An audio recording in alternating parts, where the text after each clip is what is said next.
मार्ग हा प्रांजळ वैकुंठीचा, विठ्ठल विठ्ठल म्हणा वेळोवेळा, हा सुख सोहळा स्वर्गी नाही, सकळांचे येते आहे अधिकार, कलियुगी उद्धार हरीच्या नामे, विठ्ठल विठ्ठल म्हणा वेळोवेळा, हा सुख सोहळा स्वर्गी नाही.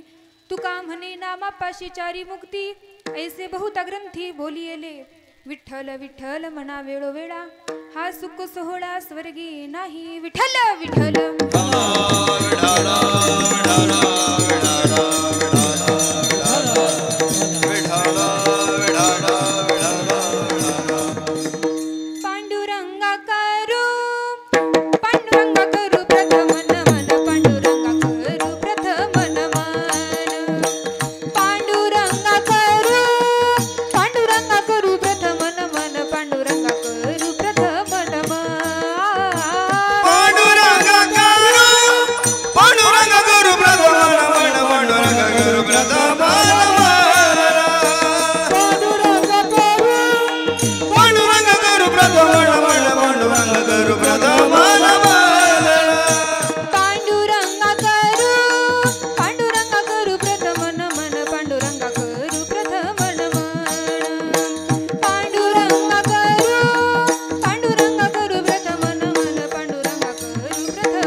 पांडुरंगा करू प्रथम नमन, दुसरे चरण संतांच्या, त्यांच्या कृपादाने कथेचा विस्तारू, बाबाजी सद्गुरु दास तुका. अलंकापुरी रम्य सिंहासनस्थं पदं भोजते जस्फुरदिक् प्रदेशं, विदित्रादि देवे सदा स्तूयमानं, समाधिस्थमूर्ती भजे ज्ञानदेवम्. ओम नमो ज्ञानेश्वरा करुणाकरा दयाळा, तुमचा अनुग्रह लाधलो पावन झालो चराचरी. नमो सद्गुरु तुकया ज्ञानदीपा, नमो सद्गुरु सच्चिदानंद रूपा, नमो सद्गुरु भक्त कल्याण मूर्ती, नमो सद्गुरु भास्करा पूर्ण कीर्ती. शांताकारं भुजगशयनं पद्मनाभं सुरेशं, विश्वाधारं गगनसदृशं मेघवर्णं शुभांगं, लक्ष्मीकान्तं कमलनयनं योगीभिर्ध्यानगम्यं, वन्दे विष्णु भवभयहरणं सर्वलोकैकनाथं. विठ्ठल विठ्ठल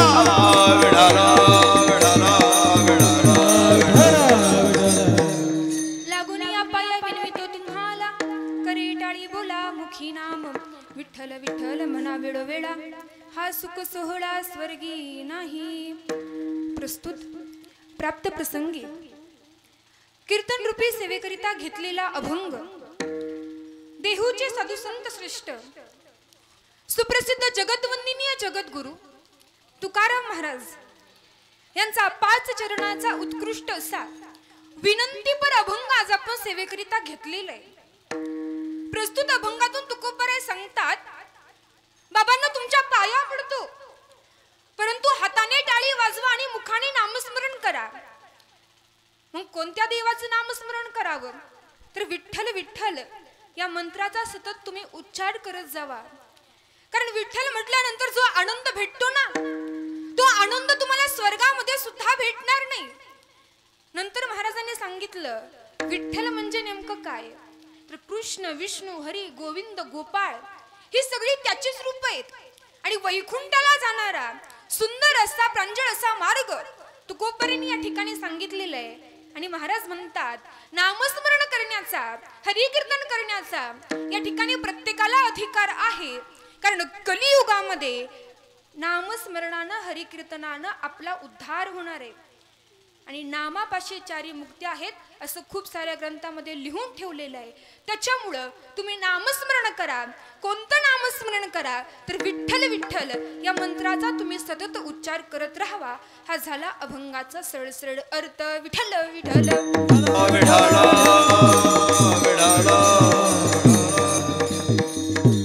सेवेला प्रारंभ करण्यापूर्वी अल्पसा परिहार द्यायचा तो असा की आज या ठिकाणी कैलासवासी विमल भानुदास ढाणे यांच्या आपण वर्षश्राद्धानिमित्त जमलेलो आहोत. त्यांचे पुत्र असतील आदरणीय सीताराम, आदरणीय कैलास, कन्या असतील आदरणीय लतिका कदम, आदरणीय प्रमिला कदम, त्याचबरोबर नातू असतील सचिन, निखिल, सारिकाताई, अमृताताई, स्वातीताई. या त्यांच्या पुत्रांनी कन्येने आपल्या आईच्या ऋणातून मुक्त होण्याकरिता हा वर्षश्राद्धाचा ठेवलेला कार्यक्रम आहे. कारण मी बऱ्याच वेळा सांगत असते की ज्यावेळेस माणसाचा जन्म होतो त्यावेळेस माणसावरती तिघांचे उपकार असतात.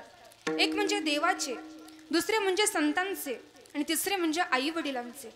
आणि जर आपल्याला आपल्या आई वडिलाच्या ऋणातून मुक्त व्हायचं असेल तर सगळ्यात पहिली महत्वाची गोष्ट जिवंतपणे त्यांची सेवा केली पाहिजे. आणि दुसरी महत्वाची गोष्ट ते गेल्यानंतर त्यांचं वर्षश्राद्ध किंवा पुण्यस्मरण घातलं पाहिजे. आणि त्या न्यायानं या आईंच्या पुत्रांनी या ढाणे परिवारानं आपल्या आईच्या ऋणातून मुक्त होण्याकरिता हा वर्षश्राद्धाचा ठेवलेला कार्यक्रम. विठ्ठल विठ्ठल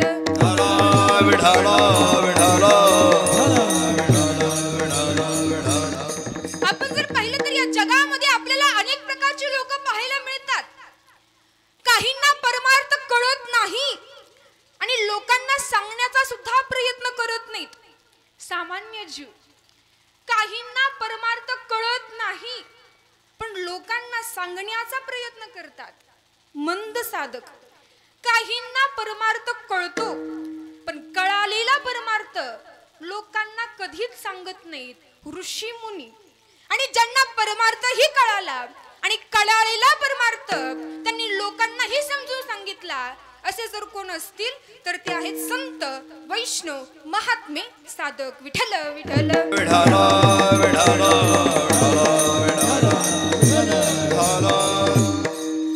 आणि परमार्थ ही गोष्ट अशी आहे त्याचा अनुभव आपण स्वतःही घेतला पाहिजे आणि लोकांनाही दिला पाहिजे. कारण कसे माहितीये का, काही गोष्टींचा अनुभव घेऊ नये आणि लोकांना तो अनुभव सांगण्याचा प्रयत्न सुद्धा करायचा नाही.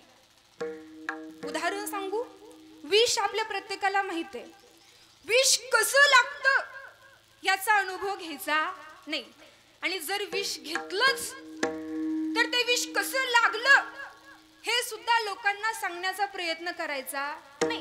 आणि सांगण्यासाठी माणूस शिल्लकच राहत नाही. आणि शिल्लक राहिलं तर ते विष कसलं, बरोबर का? म्हणून काही गोष्टीचा अनुभव घ्यायचा सुद्धा नाही आणि लोकांना सांगण्याचा प्रयत्न सुद्धा करायचा नाही. काही गोष्टीचा अनुभव घेतला पाहिजे परंतु लोकांना अजिबात सांगायचं नाही. कसं काय? उदाहरण सांगू. जर समजा पती पत्नीची भांडणं लागली. आता कोणत्या घरात भांडणं होत नाही तसं अजिबात नाही. प्रत्येक घरामध्ये भांडणं होतात पण कारण महाराज काहीही असतं. बोलण्यावरून तर भरपूर भांडणं होतात. म्हणून बायकोशी कसं बोललं पाहिजे फार सुंदर मोबाईल वरती मी वाचलं. तिथं सांगितलं की देवाशी बोलत असताना हात जोडून बोलायचं, गुरुजीशी बोलत असताना झुकून बोलायचं, आईशी बोलत असताना खरं बोलायचं, वडिलांशी बोलत असताना आदरानं बोलायचं, मुलांशी बोलत असताना आपुलकीनं बोलायचं, मित्रांशी बोलत असताना मोकळ्या मनानं हसत हसत बोलायचं, बहिणीशी बोलत असताना प्रेमानं बोलायचं. आणि महाराज बायकोशी बोलत असताना याच्यावरती आणखीन शोध लागलेला नाही. कारण तुम्ही कसंही बोला, भांडणही होणारच. पण असो, विनोदाचा विषय सोडून द्या.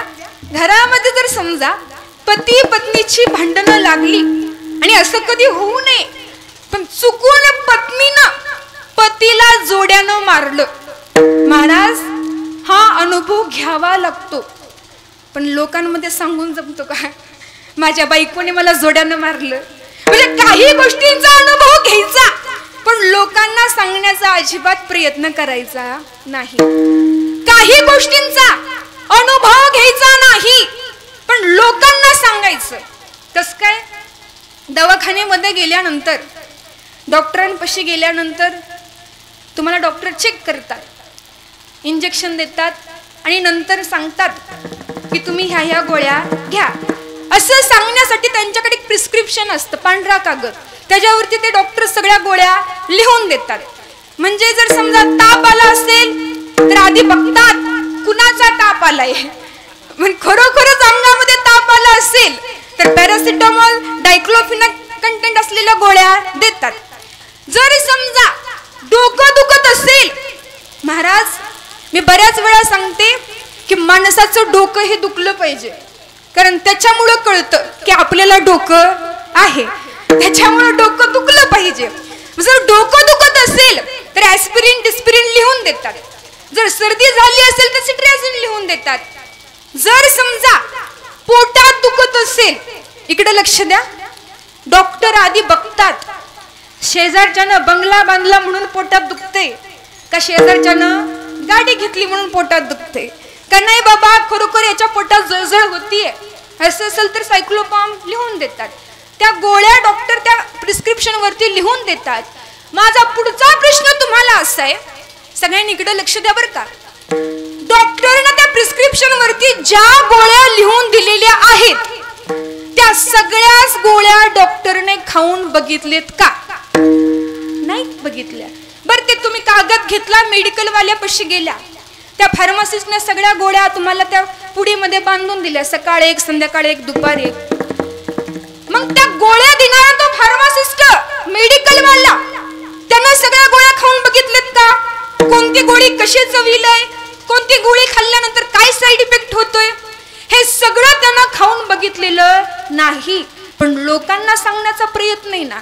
म्हणजे काही गोष्टीचा अनुभव घ्यायचा नसतो, परंतु लोकांना सांगायचं असतं. हे झाले परमार्थातले, आपल्या प्रपंचातले प्रकार. परंतु परमार्थातला चौथा प्रकार आहे, परमार्थामध्ये सगळ्या गोष्टींचा अनुभव घ्यायचा सुद्धा आणि घेतलेला अनुभव लोकांना सांगायचा सुद्धा.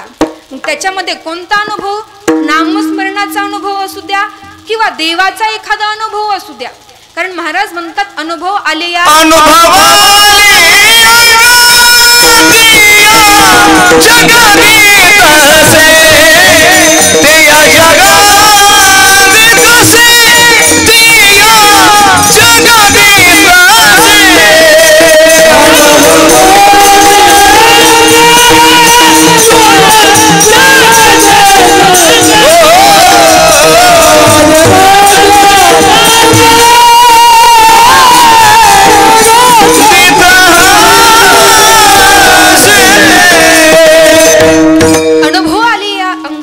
जगा देत असे किंवा सेवितो हरस वाटितो आणि घ्यारे होऊ नका रान भरी.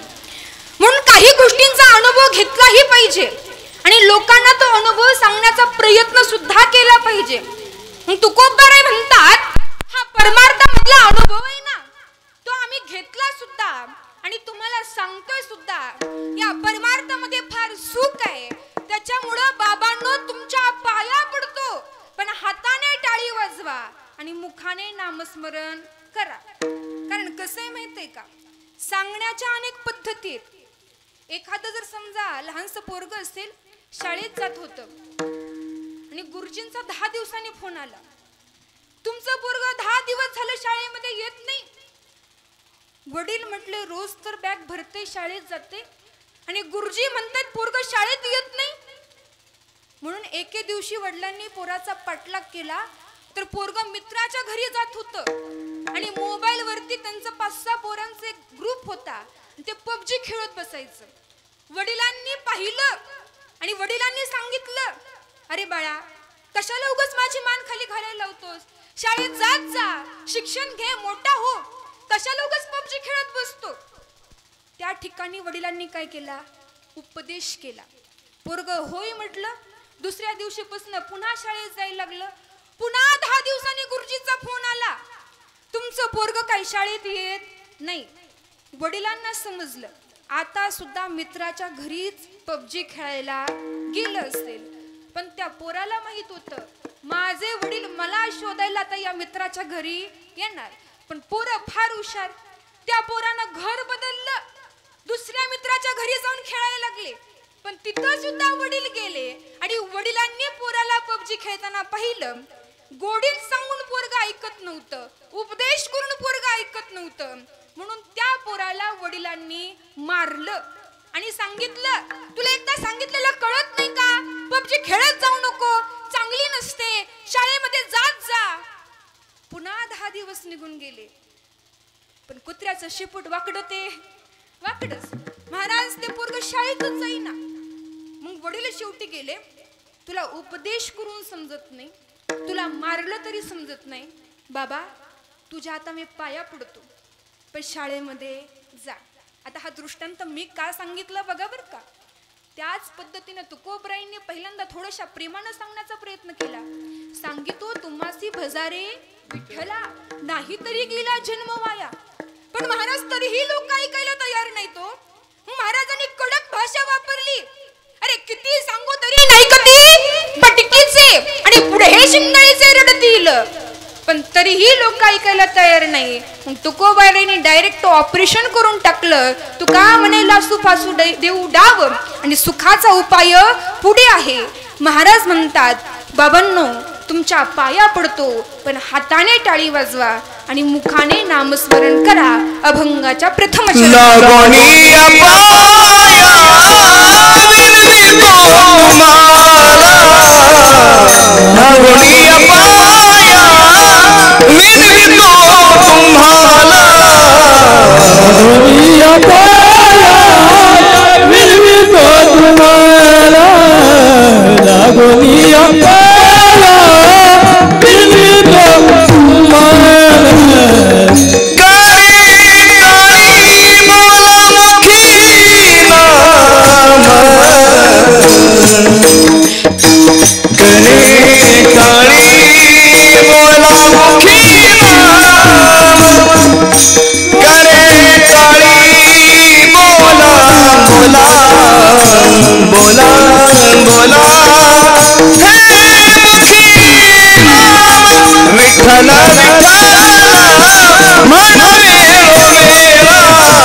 करे टाळी बोला मुखी नाम. आता बारकाईने जर आपण पाहिलं तर या ठिकाणी तुकोबाराई नम्र होत आहेत. ज्या अर्थी नम्र होत आहेत त्या अर्थी पुढचा मनुष्य सुद्धा त्या अधिकाराचा असला पाहिजे. कारण कोणासमोर नम्र झालं पाहिजे, कोणाच्याही समोर माणसाने नम्र होऊ नये. धर्मवीर शंभूराजांना औरंगजेबानं पकडलेलं आणि औरंगजेब म्हटला, अरे झुको हमारे सामने. तसे कवि कलश बोलते झाले, अरे किसी के सामने झुकते नहीं बल्कि दूसरों को झुकाते हैं. औरंगजेबानं महाराजांची काय अवस्था केली हो. ज्या राजांनी आजपर्यंत राजवस्त्र घातलेले होते ना, त्यांना विदूषकाची झपली घालण्यात आली. आजपर्यंत ज्यांच्या डोक्यावरती राजमुकुट होता त्यांना विदूषकाची टोपी घालण्यात आली. आजपर्यंत ज्या राजांनी अलंकार घातलेले त्या राजांना साखळ दंडाने बांधण्यात आलं. अरे आजपर्यंत ज्या राजांची घोड्यावरून हत्तीवरून मिरवणूक काढली होती ना, त्या राजांची उंटाला बांधून पाठी माघारी मिरवणूक काढण्यात आली. मिरवणूक निघाली, सगळेजण जमा झाले. अरे 6 वर्ष झालं हा औरंगजेब या संभाजी राजांना पकडण्याचा प्रयत्न करतोय. कसा दिसतोय संभाजी हे बघण्यासाठी सगळी लोक जमा झाली. कुणीतरी मधूनच एखादा दगड भिरकावून मारावा. राजांच्या छातीवरती दगड लागायचा, एखादा दगड डोक्यावरती लागायचा, घळघळ घळघळ रक्त व्हायचं. कोणीतरी यायचं, उंटाची शेपटी वडायचं, उंट नाचायला लागायचा आणि साखर दंड अंगाला रुतायचे. राजांनी सगळ्या वेदना सहन केल्या. कुणीतरी यायचं, तलवारीचे रेष अंगावरती मारून जायचं, चिळकडनं रक्ताची चिळकांडी बाहेर पडायची.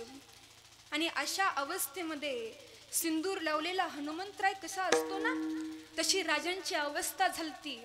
राजांना आणि कवी कलशांना औरंगजेबाच्या दरबारामध्ये उभं केलं आणि औरंगजेब सांगतोय आम्हाला शरण या. पण त्यावेळेस संभाजी राजे शरण गेले नाहीत महाराज. झालं असं की औरंगजेबानं राजांच्या डोळ्याकडे पाहिलं तर डोळ्यामध्ये पाणीदारपणा होता, तळपदारपणा होता. आणि औरंगजेब म्हटला अरे याचं डोळं जाळतायत, मला डोळं काढून टाका.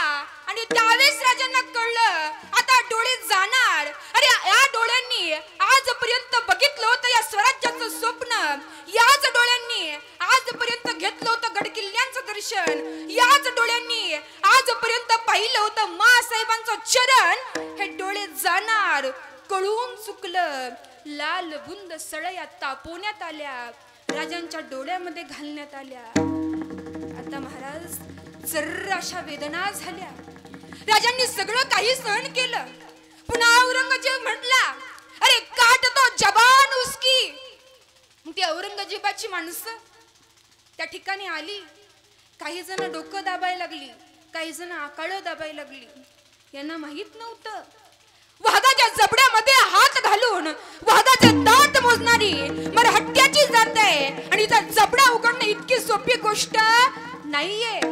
राजांना कळलं अरे आजपर्यंत ज्या जिभेने बोलले होते जगदंब जगदंब शब्द, अरे आजपर्यंत ज्या जिभेने दिली होती हर हर महादेवची किंकाळी, आजपर्यंत जी जीभ बोलत राहिली मा साहेब आबा साहेब, जी जीभ बोलत राहिली माझं स्वराज्य, आता ही जीभ जाणार. कळून चुकलं. आणि त्यावेळेस त्या औरंगजेबाच्या एका माणसानं महाराजांचं नाक दाबलं, तसं तोंड उघडलं. वळवळ वळवळ करणारी जीभ कापण्यात आली. जीभ जमिनीवरती पडली. तोंडातून पाठ वाहत तसं रक्त वाहते. नंतर काही जण यायची महाराजांची नखं काढून न्यायची, काही जण यायची बोट छाटून न्यायची. अरे केळीचं साल्ट सुलावं ना तसं अंगाचं साल्ट सोडलं गेलं आणि त्याच्यावरनं मिठाचं पाणी तिखटाचं पाणी टाकण्यात आलं. किती वेदना सहन केल्या राजांनी. एवढं सगळं सहन केलं पण हा राजा झुकला नाही औरंगजेबासमोर. हा भगवा काही सहज तयार झाला नाही. भगवा या शब्दाचा अर्थ असा आहे भ म्हणजे भयरहित, ग म्हणजे गर्वरहित, वा म्हणजे वासना रहित असा असणारा हा भगवा. अरे हा भगवा आहे श्रीरामांचा, हा भगवा आहे वारकऱ्याचा, हा भगवा आहे धारकऱ्याचा, अरे हा भगवा आहे छत्रपती शिवरायांचा, हा भगवा आहे धर्मवीर शंभू राजांच्या बलिदानाचा. येणाऱ्या काळानं विचारलं ना कुठल्या देशातून तुम्ही आलात तर अभिमानानं मान ताट करून सांगायचं अरे ज्याने मरणाला सुद्धा जगायला शिकवलं आणि मरणाला सुद्धा लाजवलं ना त्या छत्रपती शिवरायांच्या आणि धर्मवीर शंभू राजांच्या मातीतून आलोय. काही जण म्हणतात की छत्रपती धर्मवीर संभाजी राजांचं नाव घेतलं ना, काहींचं म्हणणं असतं की धर्मवीर शंभूराजे नशेमध्ये असायचे. एक गोष्ट लक्षात ठेवा, याच नशेमध्ये औरंगजेबाशी 2 हात केलेत राजांनी. अरे याच नशेमध्ये गोव्याच्या पोर्तुगीजांना सोडो की पळो करून सोडले राजांनी. अरे याच नशेमध्ये 6 वर्ष औरंगजेबाशी झुंजत राहिला हा राजा. अरे याच नशेमध्ये वयाच्या 32व्या वर्षी आपले प्राण त्यागले या राजाने. खरंच ही नशाच वेगळी होती. ही नशा होती स्वराज्याची नशा. त्याच्यामुळे लिहिणारा आधी नशेमध्ये होता का हे आधी आपण पाहिलं पाहिजे. कारण इतिहास हा सूर्यासारखा असतो. तो कधीच लपून राहत नाही. म्हणून धर्मवीर शंभू राजांनी एवढ्या वेदना सहन केल्या, पण ते कधीच कोणासमोर झुकले नाहीत. त्या औरंगजेबासमोर नम्र झाले नाहीत. कोणासमोर झुकावं हे माणसाने लक्षात घ्यावं. आणि त्याच राजांना विचारलं ना, या जगातलं सगळ्यात पवित्र स्थान कोणतं? त्यावेळेस त्याच राजांनी उत्तर दिलं, या जगातील सगळ्यात पवित्र स्थान म्हणजे आमच्या आऊसाहेबांचे चरण. सांगायचं सिद्धांत काय? कोणासमोर नम्र झालं पाहिजे, कोणासमोर झुकलं पाहिजे, या गोष्टीचा आपण बारकाईने विचार करावा. तुकोबारे या ठिकाणी नम्र होत आहेत, विनंती होत करतायत. मग तुकोबारे कोणाच्या पाया पडतायत? तुमच्या आमच्या सर्वसामान्य माणसाच्या. आपला अधिकार तर तेवढा आहे का? महाराजांनी कोणाला म्हटलंय, लागून या पाया विनवितो तुम्हाला? हे महाराजांनी तुमच्या आमच्या सर्वसामान्य माणसाला म्हटलेलं नाही. कारण कसं आहे माहितीये का, पुढच्या माणसाला बोलत असताना आपण पुढच्या माणसाचा अधिकार बघतो. आणि आजकाल लोक अधिकार फार बघतात. एखादा श्रीमंत माणूस असला ना, त्याच्याशी बोलण्याची पद्धत वेगळी असते. आणि गरीब माणूस असला ना, त्याच्याशी बोलण्याची पद्धत वेगळी असते. माणसाकडे पैसा असला की लोक मान देतात. धनवंत लागी सर्व मान्यता हे जगी. आई वडील बंधू सगळे जण ऐकतात. माता पिता बंधू जन सर्व मानिती वचन. जर मोठा धंदा चालत असेल ना, तर बहिणी सुद्धा दादा दादा म्हणतात. जेव्हा चाले मोठा धंदा तेव्हा बहिणी म्हणती दादा. जर समजा बायकोला दागिनं करून दिलं ना, तर बायको सुद्धा आज्ञा मानते. सदा शृंगार भूषणे आणि कांता लवे बहुमाने. पण महाराज म्हणतात, हे धनामुळं मिळालेलं ते तुम्हाला मोठेपण आहे ना, ते कायमस्वरूपी टिकून राहणार नाही. तुका म्हणे धन भाग्य अशाश्वत जाण. त्याच्यामुळं पैशामुळं एखाद्या माणसाला किंमत द्यायची नाही. या पैशाने माणसाला वेड लावले. आपल्याला सुविचार असायचा, God made man, man made money आणि मनी मेड मॅन मेड. म्हणजे काय? देव माणसाला बनवतो, माणूस पैशाला बनवतो आणि पैसा माणसाला वेडा बनवतो. म्हणून पैसा असला की लोक फार मान देतात. हो, सांगायचा सिद्धांत काय आहे? जर समजा एखादा गरीब माणूस असेल आणि तो जर दारू पिला ना, लोक म्हणतात बेवडा होतो किंवा पेताडा आहे तो, असं म्हटलं जातं. पण एखादे मोठे साहेब असू द्यात, मोठ्या अशा बँकेचे मॅनेजर असू द्यात, त्यांना बोलत असताना म्हटलं जातं, ते जर दारू पित असले ना, त्या ठिकाणी भाषा वापरली जाते, आमच्या साहेबांना रात्री झोपताना थोडीशी घेण्याची सवय आहे. पुढचा माणूस ज्या अधिकाराचा आहे त्यानुसार माणसाचं बोलणं बदलत असतं. या ठिकाणी तुकोबारे नम्र होत आहेत. मग कोणासमोर नम्र होत आहेत याचं उत्तर विश्वमाऊली ज्ञानोबरायाने दिलेलं आहे. महाराज 8 जणांना म्हणतात लागून या पाया. हे कोण आहेत 8 जण? गाते श्रोते पाहते चतुर विनोदी दुषिते सोहम भावे पूर्ण ज्ञाते. या सकळाते विनवणी करा विठ्ठल स्मरण. विठ्ठल विठ्ठल विठ्ठल विठ्ठल विठ्ठल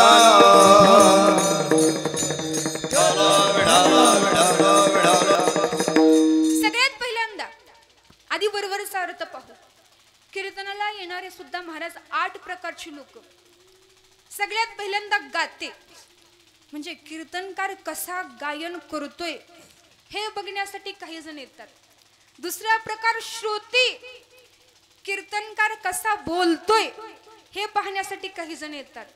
तिसरा प्रकार पाहते, कीर्तनकार कसा दिसतोय हे पाहण्यासाठी काही जण येतात. चौथा प्रकार चतुर, कीर्तनकार किती चतुराने आपला अभंग सोडवतोय हे पाहण्यासाठी काही जण येतात. पाचवा प्रकार विनोदी, कीर्तनातून काहीतरी विनोद ऐकायला भेटला पाहिजे आणि मला हसायला भेटलं पाहिजे याच्याकरिता काही जण येतात. नंतर प्रकार आहे सोहम भावे, काही जण भावरूढ पद्धतीने येतात. दुष्चिते, माझ्या जीवनामध्ये फार शंका आहेत आणि या शंकेचं निरसन मला कीर्तनातून भेटेल म्हणून काही जण येतात. आणि 8वा प्रकार आहे पूर्ण ज्ञाते म्हणजे सगळ्या पद्धतीचं ज्ञान असणारी सुद्धा काही लोक कीर्तनाला येत असतात. विठ्ठल विठ्ठल विठ्ठला